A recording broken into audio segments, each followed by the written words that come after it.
आप सभी को दीपावली के पावन पर्व की बहुत बहुत बधाई। दीपावली के दिन कर्जे से मुक्ति पाने के लिए, व्यापार की वृद्धि के लिए केवल एक काम करिए, केवल एक काम। महाराज, दीपावली की रात्रि को ठीक 11:30 से 12:30 के बीच में, मध्य बिंदु रात्रि को,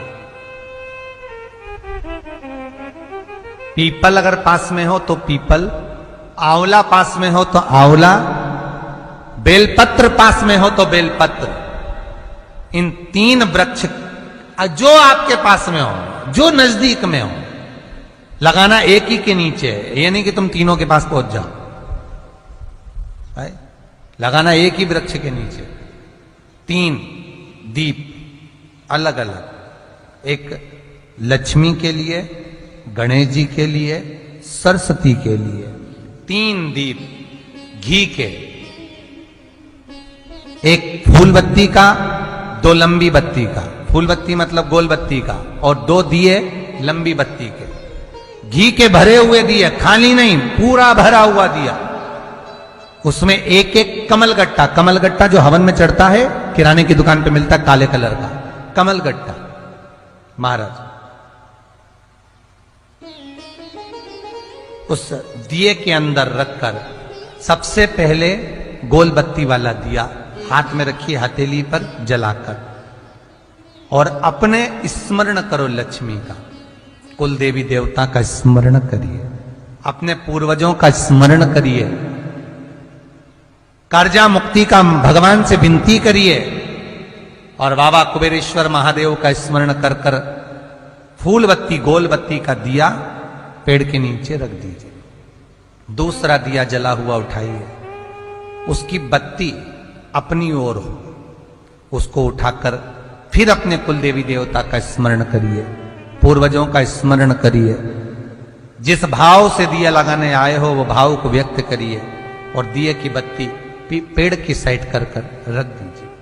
तीसरा दिया उठाइए, अपने मन की कामना कर कर, जिसका कर्जा चुकाना है, व्यापार वृद्धि के लिए, संपदा के लिए विनय करिए, और उस दिए को जब उठाओ तो उसका मुख उधर का होना चाहिए, बोलते समय, स्मरण करते समय। जब नीचे रखोगे तब दिए का मुख अपनी ओर होना चाहिए।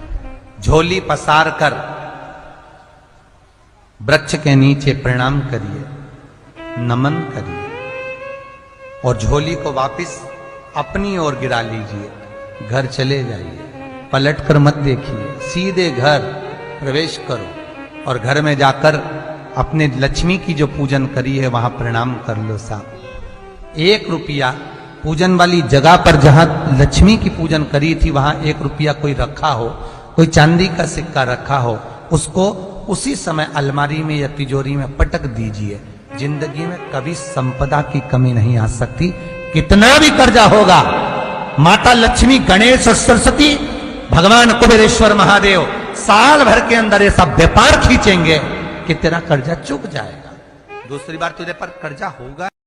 अगर माता लक्ष्मी को अहंकार आ गया और लक्ष्मी जी बोली, नारायण, इस जगत का, इस सृष्टि का पालन करती मैं हूं, जिस दिन मैं किसी के पास नहीं आऊं तो जगत रोता हुआ दिखेगा।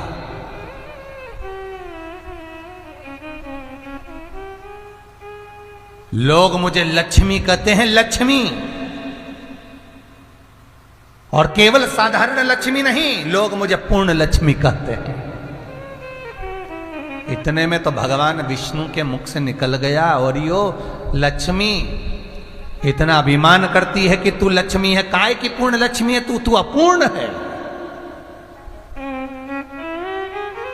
तू पूर्ण नहीं है, तू अपूर्ण है। लक्ष्मी जी की आंख से आंसू बह रहे हैं, नैनों से नीर माता लक्ष्मी के बह रहा है, और लक्ष्मी जी कहती हैं, तुम मुझे अपूर्ण लक्ष्मी कह रहे हो? हां लक्ष्मी, तू अपूर्ण है।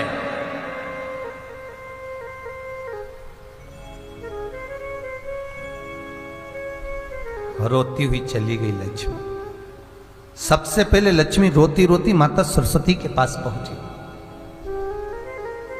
मां वीणा वादनी के पास में, माता सरस्वती के पास में जब लक्ष्मी जी पहुंची,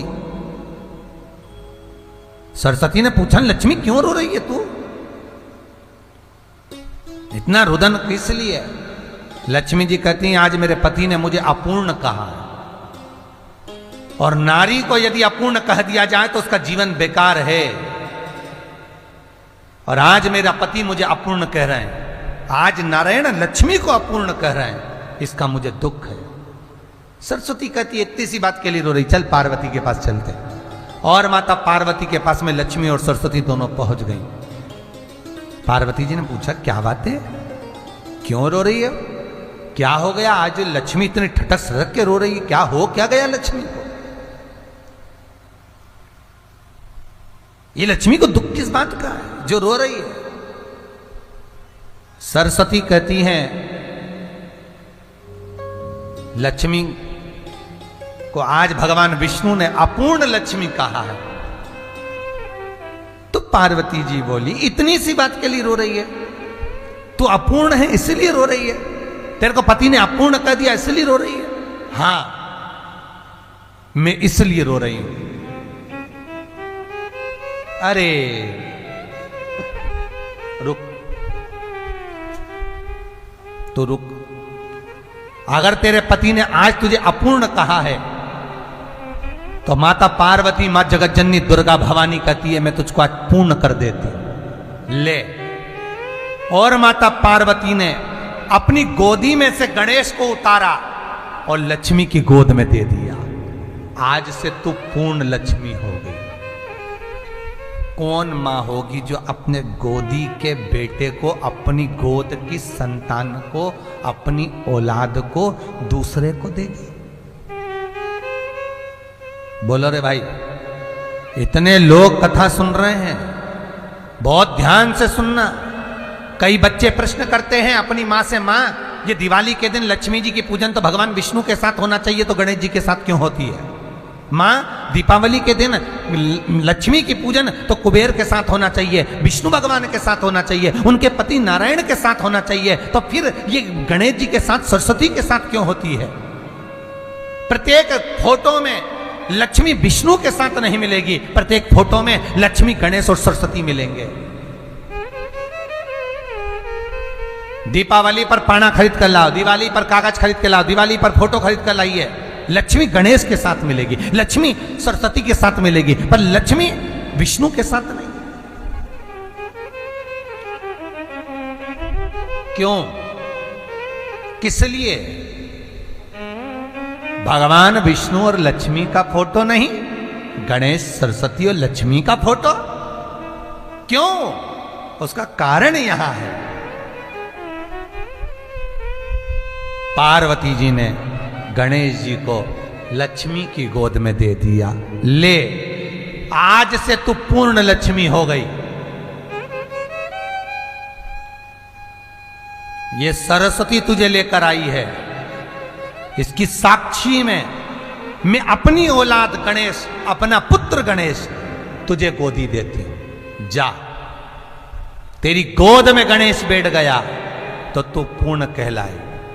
इसलिए हिंदू धर्म में दिवाली के दिन विष्णु और लक्ष्मी का फोटो नहीं, गणेश, लक्ष्मी, सरस्वती का फोटो क्यों पूजा जाता है? लक्ष्मी भगवान विष्णु के साथ अगर रहेगी तो अपूर्ण मानी जाए।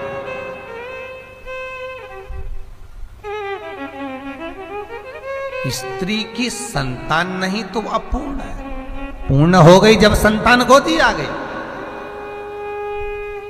संतान गोद आ गई है तो वो पूर्ण है। भगवान विष्णु के साथ लक्ष्मी की पूजन इसलिए नहीं होती दिवाली पर, क्योंकि लक्ष्मी अगर नारायण के साथ है तो वह अपूर्ण कहलाएगी, और लक्ष्मी गणेश जी के साथ अगर बैठी है तो वो पूर्ण कहलाएगी। और दुनिया के लोगों को अपूर्ण लक्ष्मी नहीं चाहिए, दुनिया के लोगों को भरपूर पूर्ण लक्ष्मी चाहिए, जो संपदा से परिपूर्ण हो, वैभव और सत्ता से परिपूर्ण हो।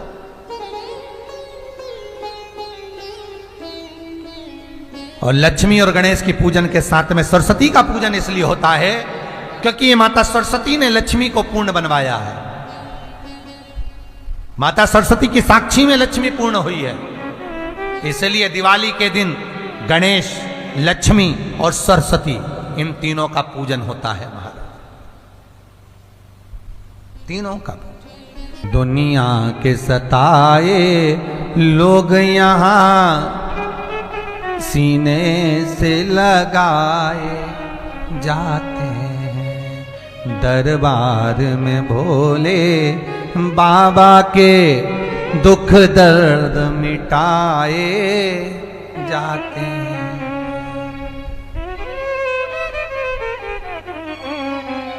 दरबार में भोले बाबा के दुख दर्द मिटाए जाते हैं। दुनिया के सताए लोग यहाँ सीने से लगाए जाते। हार गए तब उसकी शरण में गए। लक्ष्मी को पूर्ण बनाने के लिए गणेश जी दे दिए। दीपावली पर लक्ष्मी, गणेश और सरस्वती का पूजन हो रहा है। पूर्ण लक्ष्मी, पूर्ण लक्ष्मी। इसलिए कोई हो ना हो, मेरा शंकर और पार्वती किसी को भी खाली नहीं छोड़ते, सब सबको देते। मां जगतजननी भी नहीं छोड़ती, ले जाओ। शंकर भी नहीं छोड़ते, ले जाओ, दे दिया, वो देते। इसलिए हमारे कोई हमसे पूछे कि हमारे रिश्तेदार कौन है, तो हम तो कहेंगे बस 2 ही रिश्तेदार है, बोले कोई है ही नहीं। आप भी एक बार प्रेम से कहो, हमारे 2 ही रिश्तेदार, हमारे 2 ही रिश्तेदार, हमारे 2 ही रिश्तेदार, हमारे 2 ही रिश्तेदार। एक हमारे भोले बाबा, एक हमारे भोले बाबा, ओ एक हमारे भोले बाबा, एक हमारे भोले बाबा। दूजी गौरा रानी सरकार, हमारे 2 ही रिश्तेदार, हमारे 2 ही रिश्तेदार। जय हो।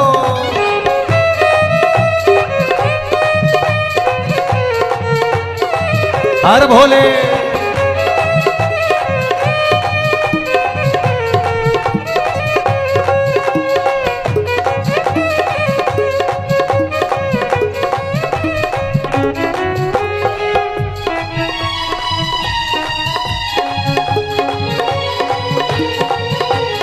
हर भोले, हर भोले।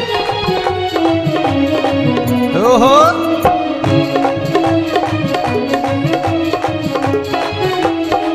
सेठ हमारे भोले बाबा, सेठ हमारे भोले बाबा, सेठ हमारे भोले बाबा, सेठ हमारे भोले बाबा। सेठानी है गौरा माता, सेठानी है गौरा माता, सेठ हमारे भोले बाबा, सेठ हमारे भोले बाबा।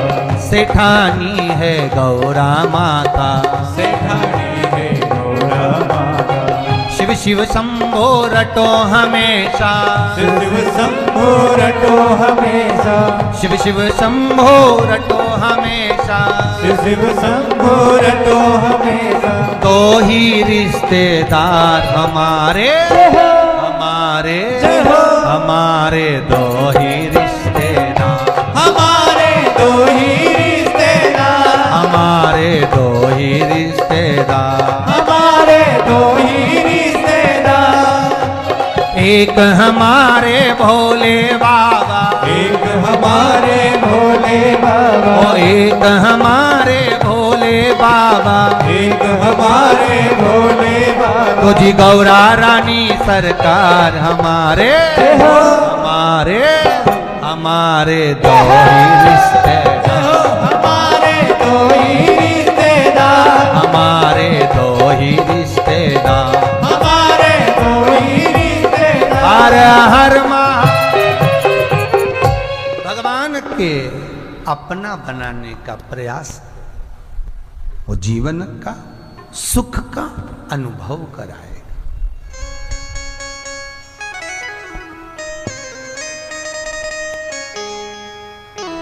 स्वयं लक्ष्मी को जो पूर्ण कर रही है वो मां आज शंकर जी से कहती है आप विष पी रहे हो, आप विष पियोगे भोलेनाथ।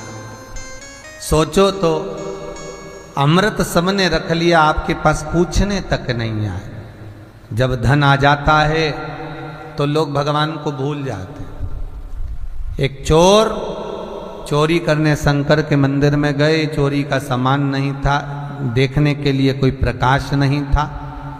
अपने कपड़े को शरीर पर से उतार कर त्रिशूल में लपेट कर दिए से आग लगाकर चारों तरफ उजाला कर कर देख रहा है कि चोरी का सामान कहां है, चोरी का सामान। और भूत भावन भूतेश्वर भगवान शिव प्रकट हो गए, सम्मुख में आ गए। मांग तुझे क्या चाहिए, क्या दूं मैं तुझको, बोल। कहा प्रभु मैं तो चोर हूं, चोरी करने आया था। आप शंकर भगवान बोले मैं भूतनाथ हूं, मेरे मंदिर में आया था तू, इसलिए मैं तुझसे मिलने आ गया। प्रभु आप किसी को कहोगे तो नहीं मैं चोर हूं। शंकर भगवान बोले मेरे लिए तो चोर और साहूकार बराबर, बोल क्या चाहिए बोल। प्रभु जगत के ये प्रपंच से जोड़ जोड़ करके सब कुछ घर परिवार को रमा दिया, अब तो आपका दर्शन हो गया है भोलेनाथ, बस एक कृपा कर दो, बार बार चोरी करना नहीं पड़े, ऐसा कुछ कर दो। शंकर भगवान ने कहा जा तुझे कुबेर बनाता हूं, तूने शिवरात्रि के दिन मेरे मंदिर में प्रकाश करा है, आधी रात्रि को उजाला करा।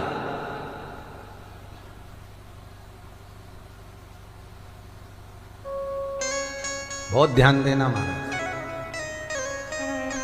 दुनिया के लोग मंदिर में बेलपत्री चढ़ाएं, फूल चढ़ाएं, अगरबत्ती लगाएं, दिया लगाएं। आपसे निवेदन है किसी मंदिर में, शंकर के मंदिर में अगर दर्शन के लिए गए हो और उस मंदिर में बल्ब शॉर्ट हो गया, एक बल्ब बेकार हो गया, कहीं ट्यूबलाइट गड़बड़ हो गई, कह देना भैया, पंडित को मत बोलना, ट्रस्टियों को मत बोलना, किसी को मत बोलना, और बाजार से एक बल्ब लाकर कुर्सी स्टूल लगाकर लगा दो। ये ट्रस्टियों को, समिति वालों को, संचालकों को तुम बोलोगे कि बल्ब लगाना है तो कह देंगे लाओ 50 रुपया दो, वो बल्ब के 50 रुपये भी लेके रख लेंगे पर लगाएंगे नहीं। तुम लगाना, लाए लगा, मंदिर में प्रकाश होगा।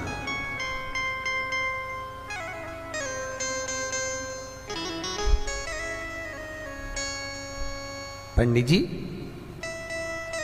बत्ती में घी है कि नहीं? तुम डब्बे में से बत्ती लगाते हो, सूखी सूखी लगाते हो, उसमें घी नहीं डाला है। दूसरे दिन घर से चले तो एक डब्बी में घी लेकर गए, पंडित जी के वो बत्ती के डब्बे में डाल दिया। पुण्य कमाने का क्रम बता रहे हैं शिव महापुराण, पुण्य कैसे कमाया जा सकता। दिखावे का पुण्य ना करिएगा,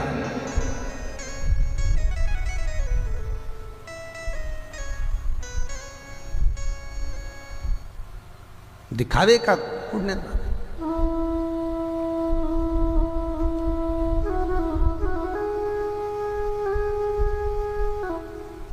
कल एक माता का फोन आया, कहीं से महाराष्ट्र से थी कि कहाँ से थी, बेंगलोर आदि का कहीं की। हमको कुबेरेश्वर महादेव की जो स्थापना हो रही उसके ऊपर जो पानी का हंडा लगना है, कलश, जल जिसमें से गिरेगा, जया विशहरा शामली बारी दो तली जिसमें रहेगी, वो कलश देना। फोन आया कार्यकर्ताओं का, हमने कहा बोल दो, आप भेज सकते हो, दे सकते हो। उन्होंने समर्पण किया। हमने लगे लगे उज्जैन में कलश का ऑर्डर भी दे दिया कि कलश बनकर आ जाए। भगवान कृपा करेगा तो आगामी जो कथा कभी टीवी पर आएंगी लाइव, तो उसमें उस कलश का भी दर्शन आपको हो जाएगा। जो आपने समर्पण किया है, आप जो दे रहे हो वो वहां लगना चाहिए। पर दुनिया के लोग भोग और विलास में लगा देते हैं, वहां लगना चाहिए। क्योंकि मुंह आपको भी दिखाना है और मुख हमको भी दिखाना है। उस सभा में अपन भी खड़े मिलेंगे, कोई दूसरा नहीं।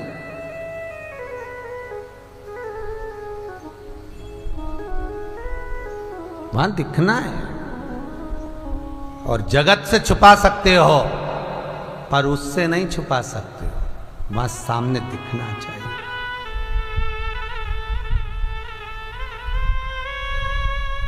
सम्मुख दिखे तो भाव है। और आप सबसे भी निवेदन है, आपने जो दान किया है, पुण्य करा है, सत्कर्म करा है, निवेदन है जब भी इधर से निकलो,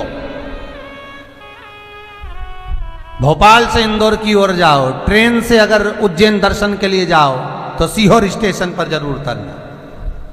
और एक बार इस गौशाला में, वृद्धाश्रम में और इस मंदिर के निर्माण को अवश्य दर्शन कर कर जाना।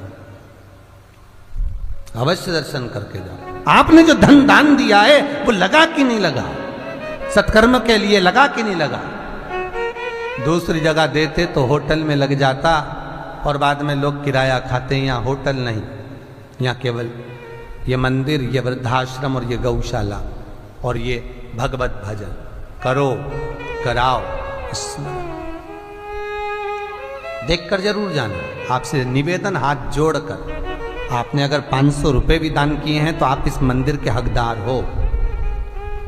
आप आ सकते हो, देख सकते हो, रुक सकते हो, दर्शन करो और अपनी राय भी देकर जाओ कि भाई और क्या होना चाहिए, कितने अच्छे से गौ माता रह सकती है, कितने अच्छे से वृद्ध लोग यहाँ भजन कर सकते हैं, कितने अच्छे से हम कुबेरेश्वर महादेव की सेवा कर सकते हैं, कितने अच्छे से। भगवत भजन की लीनता हो, आपका दिया हुआ सत्कर्म दान पुण्य वो सही लगे तो जीवन की सार्थकता है। जोड़ा और छोड़ा तो सबके साथ है, रखा और छोड़ दिया। मां जगत जननी जगदम्बा कह रही है भोलेनाथ, क्या आप अकेले इस विश्व को पी सकते हो? शंकर भगवान स्वयं कह रहे हैं, नहीं, हे जगत जननी मुझे तेरी जरूरत है। पति और पत्नी का जो जोड़ा होता है, पत्री का पंडित जी भले मिला देंगे, तुम दोनों के गुण मिलान भी कर देंगे, सारी लेखनी भी मिला देंगे, पर मेरा एक निवेदन है आपसे, पति और पत्नी का जो जोड़ा है ये स्वयं शंकर और पार्वती का जोड़ा है। मेरा करबद्ध निवेदन रहता है, पति को पत्नी का व्यवहार, पत्नी का नेचर, पत्नी के शब्द का मोल समझना चाहिए। पत्नी को पति का व्यवहार, पति की अनुकूलता, पति की वाणी को, पति के संबोधन को समझना चाहिए। जब बच्चे बड़े हो जाएंगे, बच्चे अपनी अपनी पत्नियों से बात करेंगे, व्यवहारिकता रखेंगे, प्रेम रखेंगे, अपने बच्चों से प्रेम रखेंगे। बुढ़ापे में ये तुम्हारी औलाद तुमको बात करने नहीं देगी, तुम्हारी औलाद तुमसे बात नहीं करेगी। बुढ़ापे में तुम्हारी औलाद तुम्हारे कपड़े नहीं धोगी, बुढ़ापे में तुम्हारी औलाद तुमको चाय बनाकर नहीं देगी। बुढ़ापे में वही बुढ़िया और बुढ़ापे में वही बुढ़ा तुम्हारा साथ देगा। हॉस्पिटल में पड़े रहोगे तब कोई नहीं आएगा, बुढ़ा बैठा मिलेगा। हॉस्पिटल में पड़े रहोगे तो वो बुढ़िया ही बैठी मिलेगी जिससे तुम्हारा संबंध हुआ है। बेटे और बहुएं अपनी अपनी जगह पर हो जाएंगे, लड़के बच्चे अपनी जगह चले जाएंगे, लड़कियों को जमाई ले जाएंगे, कोई को समय नहीं, कोई को फुर्सत नहीं, सब कमाने में, फैक्ट्रियों में, दुकानों में लगे रहेंगे। बहुएं अपने कमरे में एसी के रूम में सोएंगी, बच्चों को पढ़ाएंगी लिखाएंगी, पर बुढ़ा बुढ़ी के पास एक दूसरे के लिए समय होना चाहिए। आज अगर आपका व्यवहार ठीक रहेगा तो बुढ़ापा भी ठीक निकलेगा। कोई साथ नहीं देने वाला। शंकर और पार्वती है इस पति और पत्नी के जोड़े में, चाहे वो बेटे और बहू का जोड़ा हो, चाहे वो माता पिता का जोड़ा हो, चाहे बेटी और दामाद का जोड़ा हो, इनमें शंकर और पार्वती है होना चाहिए। ये भाव होना चाहिए कि ये शिव है और आप पार्वती हैं। सम्मान करो एक दूसरे का, आदर करो एक दूसरे का। बहन और बहनोई में भी शंकर और पार्वती हैं, तो बहू और बेटे में भी शंकर पार्वती है। एक माता और पिता में भी शंकर और पार्वती हैं। संबंध तुम क्या निभाओगे रे भाई, संबंध तो मेरा शंकर निभाता है। शंकर जी के परिवार में जो संबंध निभाया, शिव जी की एक ही बहन थी, शंकर भगवान की एक ही बहन थी जिसका नाम था क्षिप्रिया। माता पार्वती जी की ननंद। क्या तुम्हारी ननंद होगी जो माता पार्वती जी की ननंद थी? भोजन की थाली हाथ की हाथ फेंकती थी,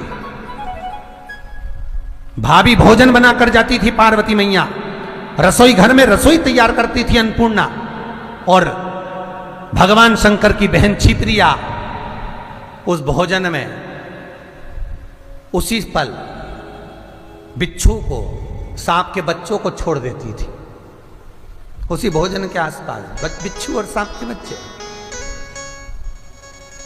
पार्वती जी देख भी लेती थी कि जीजी ने यह काम किया, पर पार्वती जी बोलती नहीं, दूसरा भोजन तैयार कर लेती थी, क्षिप्रिया उसको बिगाड़ देती थी।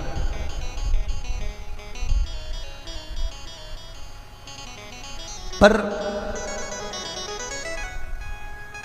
प्रेम कितना था। एक बार भगवान शंकर ने पार्वती से कहा, मैं नेत्र बंद कर कर बैठा रहता हूं, पर मैं देखता रहता हूं कि क्षिप्रिया कितना काम बिगाड़ती है, तेरे मुंह से कुछ निकलता नहीं है तेरी ननंद के लिए।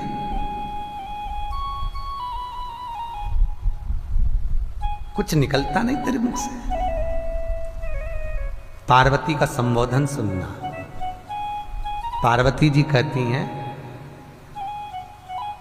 हो सकता है पहला भोजन बनाया था तो वो कुछ गलत होगा, इसलिए जीजी ने पहले से चख लिया होगा, उसमें कुछ गड़बड़ी होगी, इसलिए सांप और बिच्छू छोड़ दिए। एक होती तो झगड़ा करने पहुंच जाती, क्या फालतू समझ रखा है? क्या फालतू समझ रखा है? 4 दिन के लिए नंदे घर में आती है तो भाभियों का मुंह भगोना हो जाता।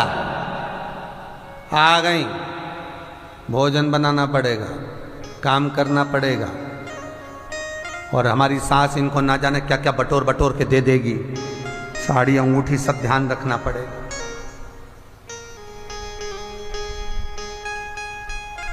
नंदे उन घर में आती हैं तो भाभियों के बच्चे स्कूल और ट्यूशन नहीं जाते, भाभियों अपने अपने बच्चों से कह देती, जा दादी के कमरे में बैठ, जा दादी के कमरे में बैठ। तो बच्चे कहते, मम्मी तू तो कहती थी पढ़ने बैठ पढ़ने बैठ, अब कह रही दादी के कमरे में बैठ। जब तक बुआ यहां रहेगी तू दादी के कमरे में रहना, देखते रहना दादी क्या क्या बुआ को दे रही है, देख। तो देखते। अब वो बच्चा जाके दादी के कमरे में बैठ गया, पांव पलंग पे हिलाता हिलाता, दादी बोले चल अपने कमरे में जा। नहीं जाऊंगा, पढ़ने नहीं जा रहा, नहीं जाऊंगा। बुलाऊं तेरी मम्मी को? बुला लो। मम्मी नहीं किया, जब तक बुआ यहां रहे तब तक तू दादी के कमरे में रहे, जा। अब प्रेम भगोने जैसा मुख ना बनाओ। नंदों को सबसे पहले जरूरत आपकी पड़ती है। भाई को फोन नहीं करना चाहिए रक्षाबंधन पर, ननन फोन कर, भाभी फोन करके बोले जीजी तो कितनी तारीख को आएगी, साड़ी मत लाना, बहुत सारी रखी है, बैग मत लाना, बहुत रखें, पहनना यही। ननन को भी लगे कि मेरी भाभी ने मुझसे पूछा। कोई धन का मीत नहीं है साहब, सबके पास धन है आज के जमाने में। सारी नंदों के पास में बहुत पैसा है, कोई कमी नहीं है। बस भाभी और भैया का व्यवहार चाहिए और कुछ नहीं चाहिए। माता पिता हैं, जब तक आती हैं चले जाएंगे, कौन आएगा। पार्वती शंकर जी से कहती आप चिंता मत करो, मैंने दूसरा भोजन बना दिया।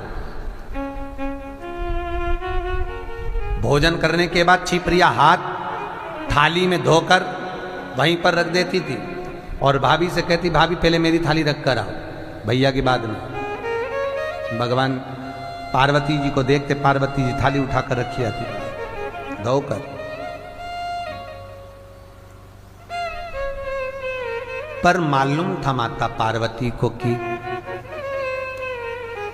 मेरी ननन बहुत अच्छी है। जिसका गुस्सा दिखता है ना, क्रोध दिखता है ना, जो चिड़चिड़ प्रवृत्ति का होता है, गुस्सा करता है, क्रोध दिखाता है, वो अंदर से कोमल होता है सर। उसके भीतर पाप नहीं होता, छल नहीं होता, कपट नहीं होता, बेईमानी नहीं होती, वो भेद नहीं कर सकता। जो क्रोध दिखाए वो दिखेगा आपको कि गुस्सेला है, बहुत क्रोधी है, बहुत बोलता है, आड़ा टेढ़ा बोलता है, पर वो क्रोध नहीं। ननन कुछ बोले उसके भीतर पाप नहीं है, कर रही है। और हुआ क्या था, जब उज्जैनी पर दूषण नाम का राक्षस आया और पूरी उज्जैनी पर, अवंतिका पर किसी से नहीं मरा, तब शंकर जी को ब्राह्मणों ने बुलाया। शिव जी कहे इसको मार तो दूंगा पर ये 84 रूप रख लेता,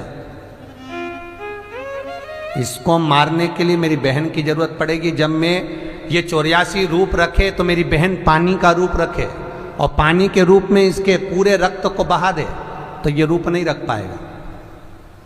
जब दूषण नाम के राक्षस का संहार करने के लिए भगवान शंकर आए, मार दिया दूषण को, तो रक्त नीचे टपकने लगा। पार्वती जी की ननन भगवान शंकर की बहन नहीं आ पाई, नहीं आई। इतनी देर में तो दूषण नाम के राक्षस ने 84 रूप रख लिए। हाहाकार मच गया पूरी उज्जैनी में, पूरी अवंतिका में हाहाकार मच गया।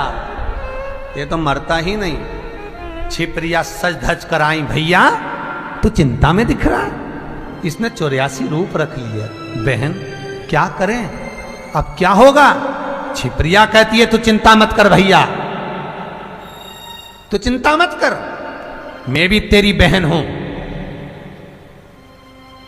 पर होगा क्या। छिपरिया कहती है भैया मैं तुझे 84 खंड में बांट सकती हूं।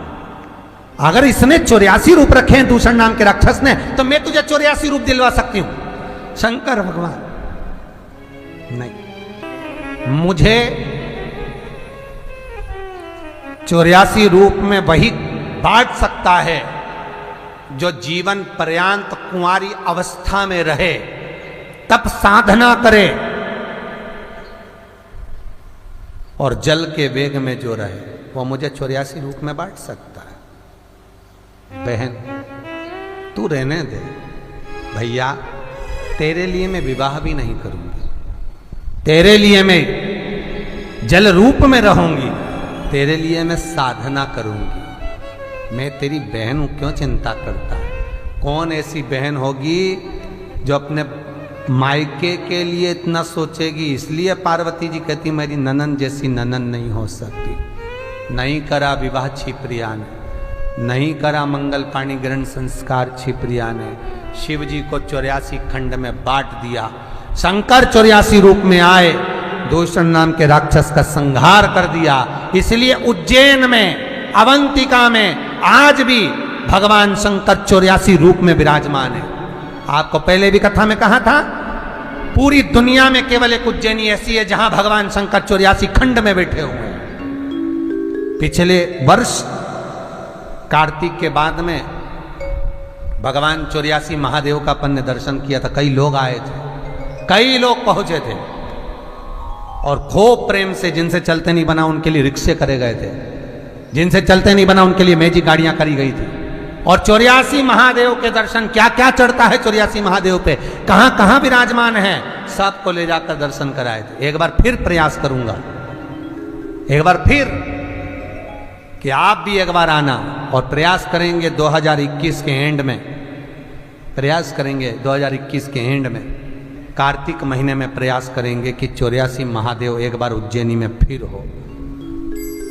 और पूरा प्रयास करेंगे कि अच्छे से अच्छे आनंद में आप रहकर 84 महादेव के एक एक दर्शन का भाव रखें। पिछली बार जो लोग आए थे तो उनका 2500 रुपये शुल्क रखा था, 2500 रुपये, उसमें 5 दिन का खाना पीना रहना, चाय नाश्ता भोजन, मैजिक गाड़ी, छोटे रिक्शे, ई रिक्शे, गाड़ियों से घूमना करना, सब 2500 में था। अब थोड़ा सा महंगा हो जाएगा तो हो सकता है 3100 रुपये चार्ज रख दें और उसमें शिव महापुराण की कथा भी रख देंगे, तो सब उज्जैन महाकाल में सुन भी लेना और 84 महादेव भी कर लेना। ऐसा प्रयास करेंगे, प्रयास रहे, सब करो। और भगवान शंकर के कहते हैं 84 महादेव का दर्शन करने के बाद व्यक्ति की 84 लाख योनियां छूट जाती है, फिर जन्म ही नहीं होता, वो शंकर का होकर बैकुंठ का वासी हो जाता, उसको फिर कोई जन्म पुनः नहीं होगा, सारे जीव तर जाते। 4 से 5 दिन में वो यात्रा पूरी करेंगे अपन, 5 दिन की शिव पुराण रखेंगे, उसी में 84 महादेव, सुबह सुबह, दोपहर में कथा और आनंद। भगवान शिव भूत भावन हो। फिर किसी को वहां पर, पहले हमारे गोपाल मंदिर वाले पंडित जी जजमान बन गए थे, अब की बार फिर किसी को ढूंढ लेंगे शिव महापुराण का वहां का जजमान बना, तो भाव होगा, आनंद होगा। शिव कृपा, शिव करुणा सागर है, शंकर करुणा की मूर्ति है, आनंद की। और छिप्रिया ने शंकर भगवान के 84 टुकड़े कर दिए और भगवान कालों का काल महाकाल बनकर प्रगटे और उन्होंने 84 दूषण राक्षस का संहार कर दिया। दूषण राक्षस,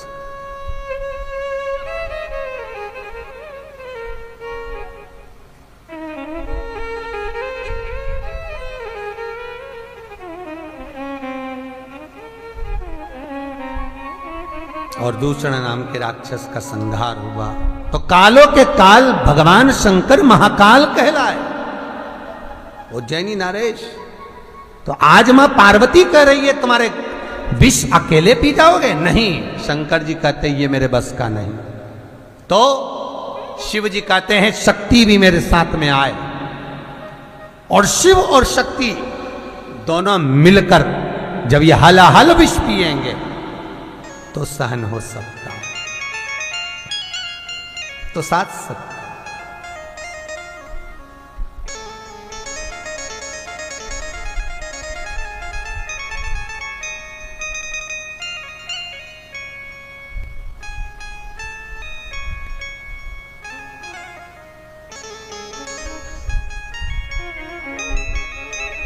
भगवान शंकर और पार्वती है ही ऐसी।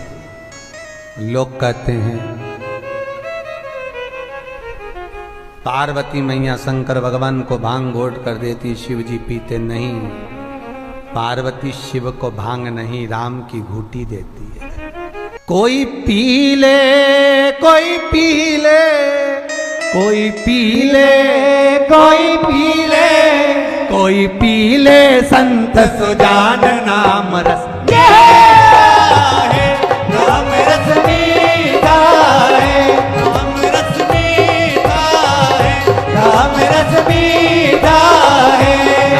रस मीठा रे, नाम रस मीठा है। शंकर का नाम इतना मीठा है, इतना मीठा है कि सुनने में खूब आनंद आता, हमारा दिल लगा रहता, कथा होती रहे, हम सुनते रहे, हम भी कहें होती रहे, भगत तुम्हारे जैसे मिलते रहे, जो कथा करवाते रहे तुम सुनते रहे।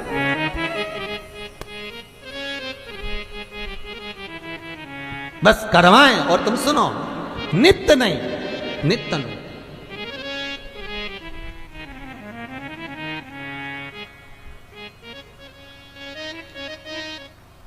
भगवान के नाम में वो तत्व छुपा है, वो आनंद छुपा।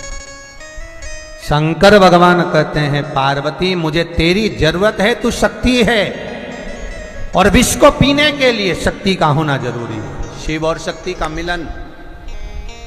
भगवान शंकर ने विष का पात्र हाथ में लिया, माता पार्वती ने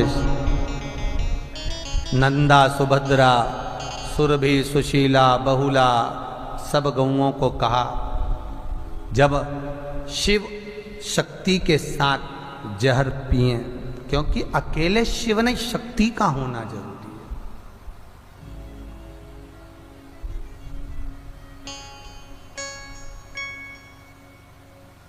है। राम के साथ सीता का होना जरूरी है, कृष्ण के साथ राधा का होना। भाई कई लोगों के मन में तो अभी तक ये नहीं मालूम कि लोगों को कि गोवर्धन पर्वत किसने उठाया था।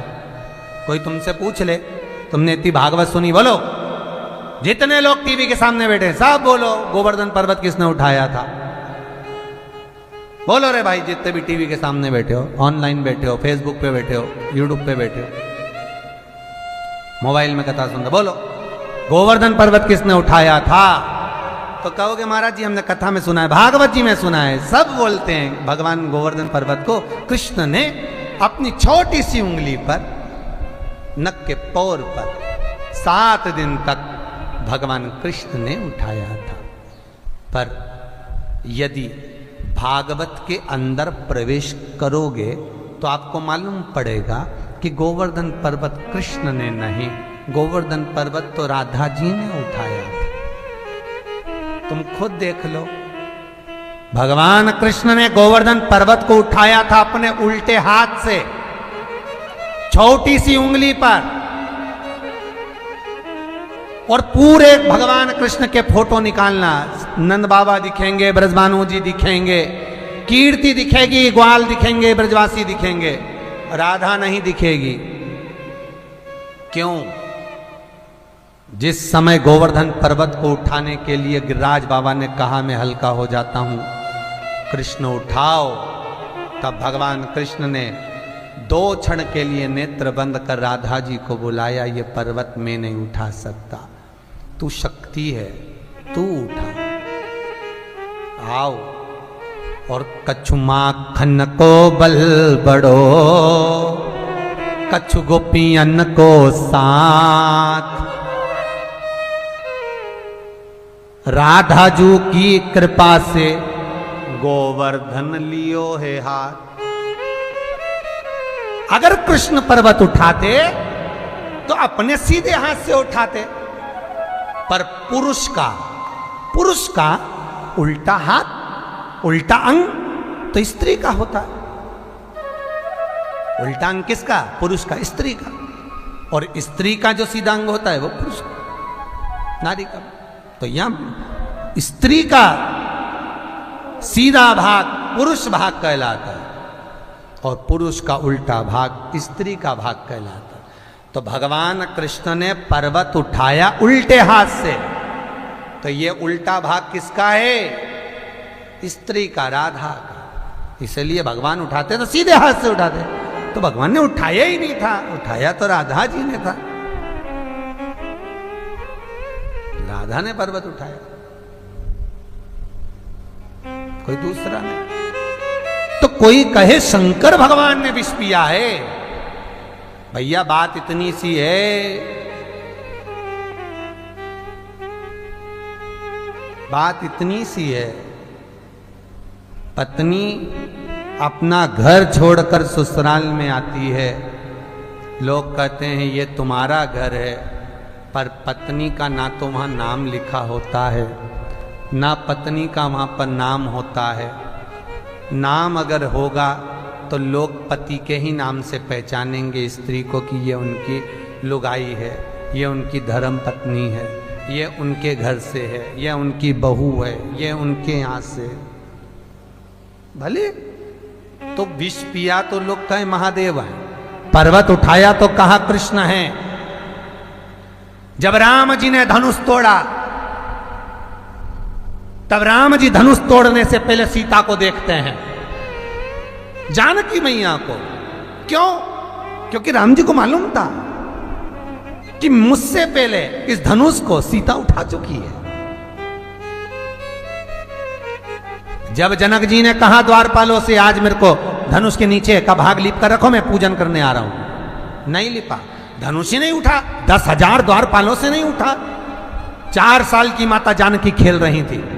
द्वारपाल ने आकर कह दिया, जानकी जी महाराज जी को बोल देना धनुष के आसपास का लीप दिया, नीचे से उठा नहीं इसलिए नहीं लीपा। सीता जी बोली चलो मैं उठाती हूं। 4 साल की बेटी गई सीता, जानकी जी ने अपने उल्टे हाथ से धनुष को उठाया। 4 साल की सीता ने गोबर हाथ में लेकर धनुष के नीचे लीप दिया, धनुष रख दिया। जनक जी पूजन करने आए, पूछा ये धनुष के नीचे कैसे लीपा? तो कहा जानकी जी ने लीपा। 4 साल की जानकी? हाँ। सीता को बुलाकर पूछा बेटा तूने धनुष कैसे उठाया? सीता जी ने धनुष उठाकर बता दिया, पिताजी ऐसे उठाया। जनक जी जान गए मेरी बेटी अगर उल्टे हाथ से धनुष को उठा सकती है तो इसका वर ढूंढूंगा जो सीधे हाथ से उठाकर तोड़ देगा। तो राम जी धनुष उठाने जब चले विश्वामित्र जी के कहने पर, तो राम जी को लगा था ये धनुष उठने वाला तो नहीं है, ये पक्का है। तो राम जी जब धनुष को उठाने के लिए चले तो सीता की ओर देखकर मुस्कुराए। तो माता जानकी राम जी को देखकर मुस्कुराई।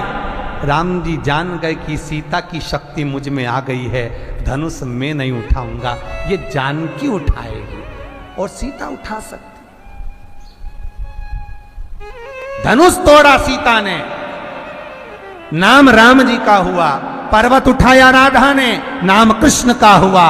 विष पिया मेरी शक्ति मां जगदम्बा दुर्गा भवानी ने, नाम शिव का। घर चलाती पत्नी है, बाजार से तुम सामान खरीद कर लाकर दे देते हो तो क्या हुआ, संभालना तो उसका काम, नाम तुम्हारा। शंकर शक्ति दोनों मिले, विष पिया नीलकंठ धारी कहला गए। नीलकंठ सहज नहीं है, शिव शक्ति सहज नहीं है। भगवान शिव औघड़दानी है, शिव आनंदित करने वाला, शिव रस तत्व देने, शक्ति शिव का मिला। महाराज शिव कथा कह रहे, भगवान आनंद की राशि है। समय आया, भगवान बहुला गाय अपने पुत्र मनोरथ को दूध पिला रही थी, उसके मुंह पर फेन आ गया, हवा में उड़ गया, शंकर पर चले गए। शिव जी को क्रोध आया। शंकर भगवान ने त्रिशूल उठाकर बहुला गाय के पुत्र मनोरथ को मारना चाहा। बहुला गाय को लगा मेरे बेटे को शंकर जी मार देंगे, तो शंकर भगवान को बहुला गाय ने तेज श्वास लेकर निगल लिया। बहुला गाय जब शंकर जी को निगल गई, पेट में शिव पहुंच गए, हाहाकार मच गया। शंकर कहां चले गए? ढूंढा, नहीं मिलते। स्तुति करी गौ माता की।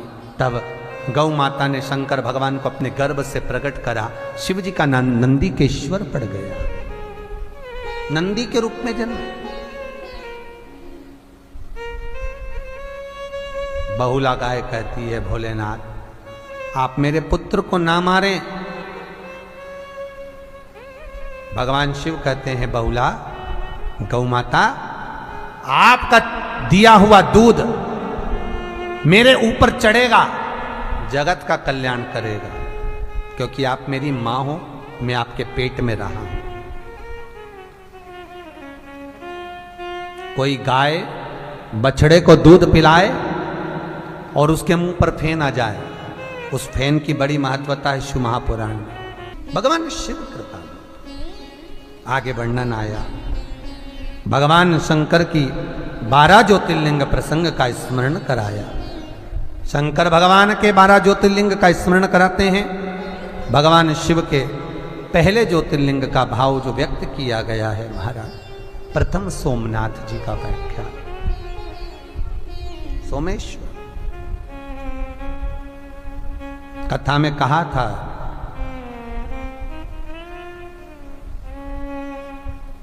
नवग्रह चंद्र हो, सूर्य हो, मंगल हो, बुध हो, बृहस्पति हो, इनकी जो धर्मपत्नियां हैं सब शिव की उपासक।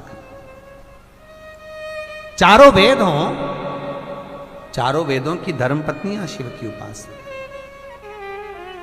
और जितने लोग इस कथा को सुन रहे हैं टीवी के माध्यम से, इनके घर में भी जितनी नारियां हैं, पत्नियां हैं, भले पति शंकर का उपासक नहीं हो पर पत्नी शिव की उपासना।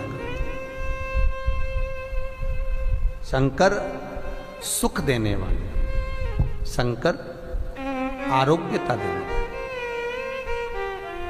भगवान शिव। चंद्र रोहिणी पर ज्यादा चित्त रखते थे।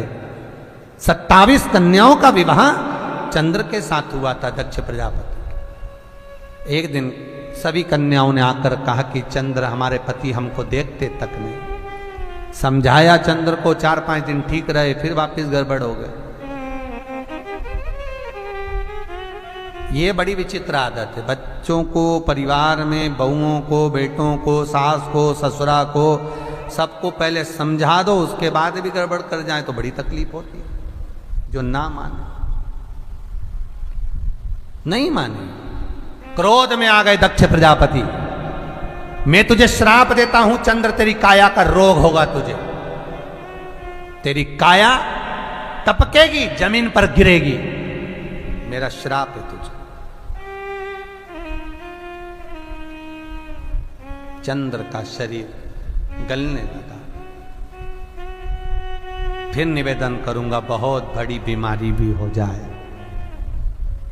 कैंसर जैसा रोग भी हो जाए, किडनी लीवर भी फेल हो जाए, शरीर की नाड़ियां भी चोक हो जाए, तो निवेदन है शंकर का स्मरण करना चाहिए।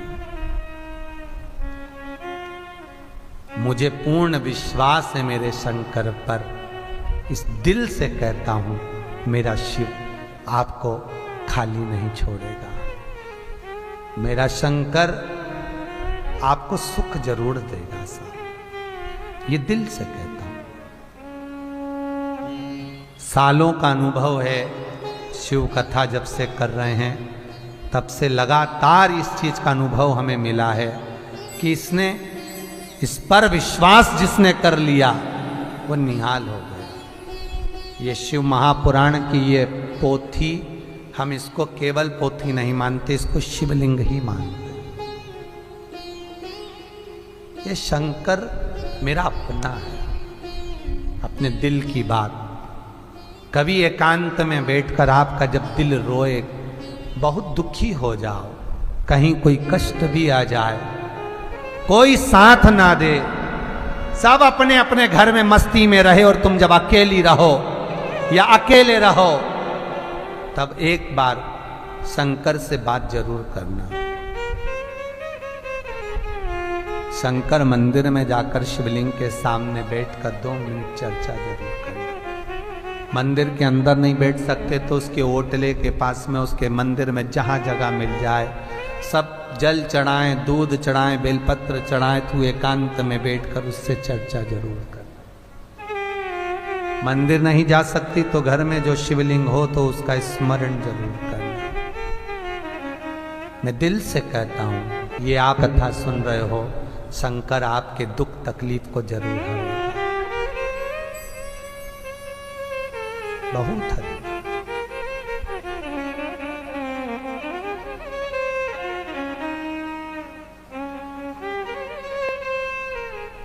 दिल से कहते। धन भी नहीं है ना, बेलपत्र भी नहीं ले जा सकते ना, जल और दही भी नहीं ले जा सकते, दूध भी नहीं ले जा सकते, मत ले जाना, ऐसे ही चलेगा। दिल तो लेकर जाना, कुछ नहीं है तो दिल तो है ना, मन लेकर। कुछ देर के लिए मोबाइल भी स्विच ऑफ कर देना, जब शंकर से बात करो, जब शिव से मिलो, वो मोबाइल भी थोड़ी देर के लिए जब शंकर से बात करो तो बंद कर देना। बाबा बहुत दुखी हूं बाबा, झोली खाली है बाबा, कर्जा बहुत हो गया बाबा, धन नहीं है बाबा। एक माँ बाप ने जन्म दिया था, ब्याह कर कर भेज दिया। तू भी तो बाप है ना बाबा, तू भी तो बाप है, करुणा तो करना बाबा।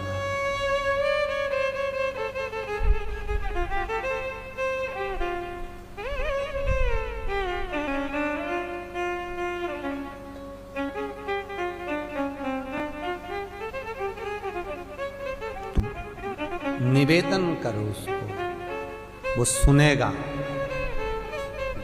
देव, सारे देवता जब हार जाते थे तब वो जगत के बाप के पास जाते थे, महादेव के पास। सब हार गए, तब देव अधिदेव महादेव के पास पहुंचे। पार्वती जी कहती है कष्ट आया तब आए हैं। शंकर भगवान बोले औलाद को कष्ट में देख नहीं सकते, है तो औलाद अपनी है। सारे देवता कहाँ कहाँ रहते हैं, शंकर तो पृथ्वी पर रहता है, कंकड़ में भी शंकर है।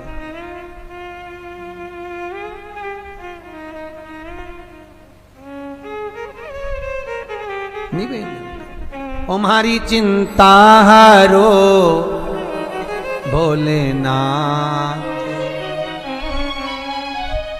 मारी चिंता हरो भोलेनाथ, ठाणे भगत बुलावे है।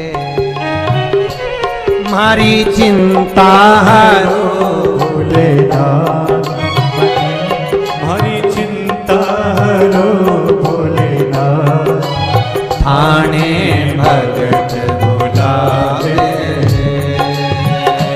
ओ काशी का भोलानाथ, ठाणे भगत बुलावे। ओ काशी के भोलेनाथ, थाने भगत बुलावे। ओ काशी का भोलानाथ, ठाणे भगत बुलावे।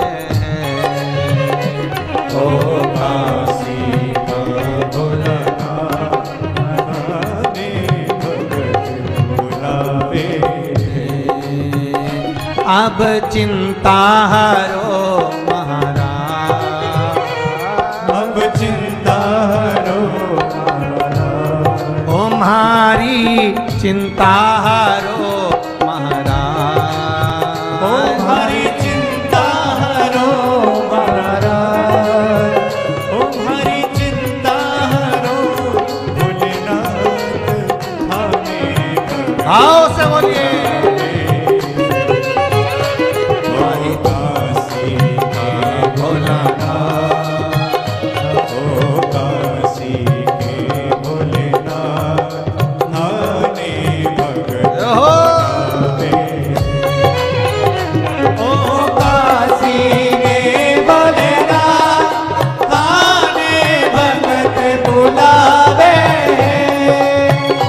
उज्जैनी छोड़ो महाकाल, उज्जैनी छोड़ो महाकाल, ठाणे भगत बुलावे।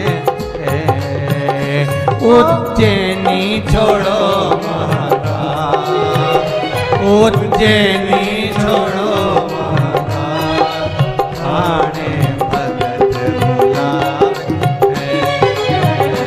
ओ काशी के भोलेनाथ, थाने भगत बुलावे। ओ काशी के भोलेनाथ, थाने भगत बुलावे।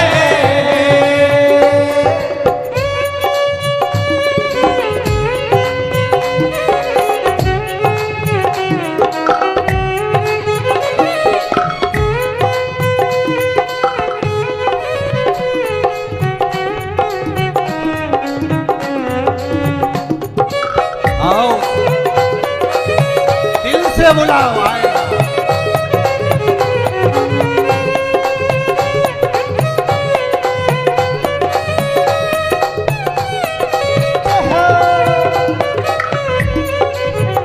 तेरे दर पे खड़ा कब से पड़ा, तेरे दर पे खड़ा मैं कब से पड़ा, तेरे दर पे खड़ा मैं तो कब से पड़ा, तेरे दर पे खड़ा मैं तो कब से पड़ा। ओ अब दर्श भी दो भोलेनाथ, ओ अब दर्श दे दो भोलेनाथ, ओ अब दर्शन दो भोलेनाथ, ओ अब दर्श दे दो भोलेनाथ। वो थाने भगत बुलावे, ओ काशी के भोलेनाथ, ओ काशी के भोलेनाथ, ताने भगत बुलावे, ओ काशी के भोलेनाथ ताने भगत बुलावे।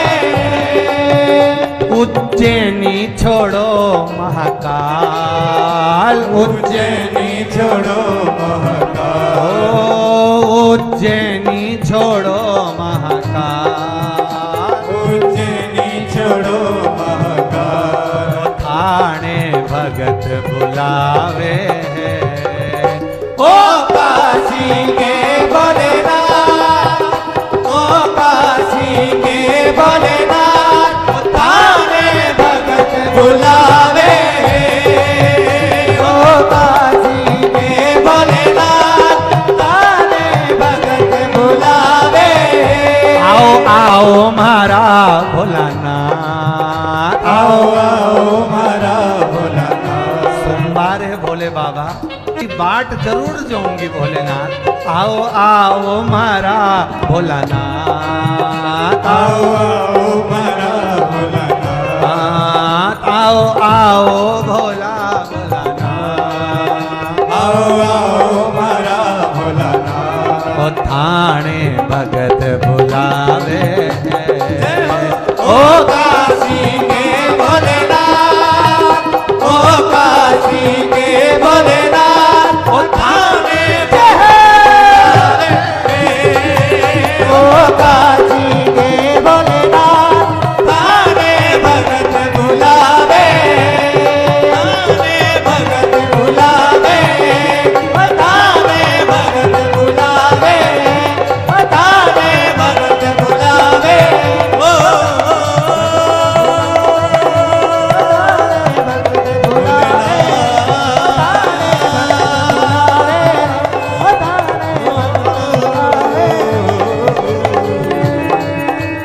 हरे हरे महादेव। उसको पुकारोगे वो आएगा जरूर। दिल से पुकारना, तुम्हारे पास पहुंचेगा। रोग हो, बीमारी हो, तकलीफ हो, जाना जरूर। एक बार उसको पुकार कर देखना। मेरा वो घड़ी रह नहीं पाएगा कैलाश में, नंदी पर चढ़कर आएगा।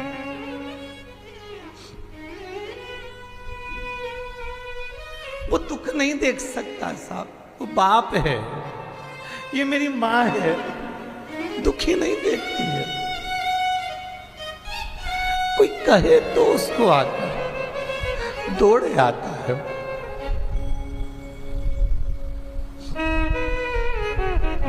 बहुत करुणा सागर है,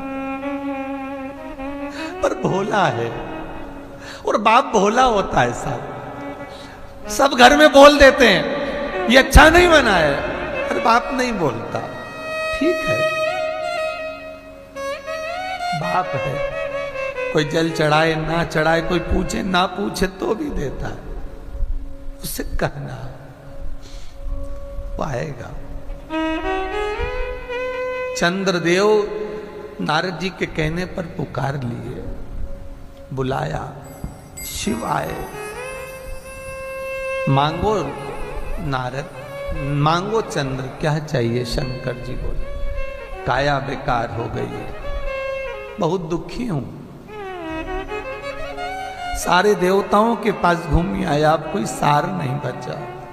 सारे वेदों को दिखाया, अब कोई नहीं संभाल रहा मेरे शरीर को, आप संभालो।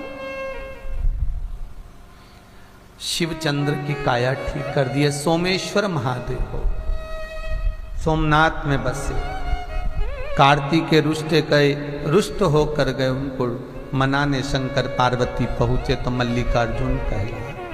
दूषण नाम के राक्षस का संहार करा तो कालों के काल महाकाल कहला। विंध्य पर्वत ने ओम नाद से स्मरण करा तो ओमकारेश्वर कहला गए। नर नारायण ने तप करा तो केदारनाथ के रूप में बस गए। कुंभकर्ण के बेटे ने ब्राह्मणों को मारा, भीम ने, तो उसका संहार करने के लिए भीमा शंकर बन गए। मनु शत्रुपा ने तप करा तो शिव काशी में बस गए, विश्वनाथ कहला गए। गौतम बाबा पर गौ हत्या का दोष लगाया तो ब्रह्मा विष्णु महेश तीनों आकर दर्शन देकर जल प्रकट करे गौतम बाबा को गौ हत्या के दोष से मिटाया तो त्र्यंबकेश्वर कहला गए। रावण शिव को लेकर चला, भार सहन ना हुआ तो बाबा वैद्यनाथ बन गए। दारुक नाम के राक्षस का संहार करा, नागेश्वर बन गए। राम जी के लिए सेतु का निर्माण कर दिया तो रामेश्वर बन गए। सुधर्म नाम के ब्राह्मण की 2 पत्नी सुदेहा घूष्मा, सुदेहा के यहाँ संतान नहीं हुई तो घूष्मा ने अपनी औलाद दे दी उसको। उस बेटे का मान नहीं कर पाई, मां ने ही टुकड़े टुकड़े कर कर समुद्र तालाब में पटक दिए।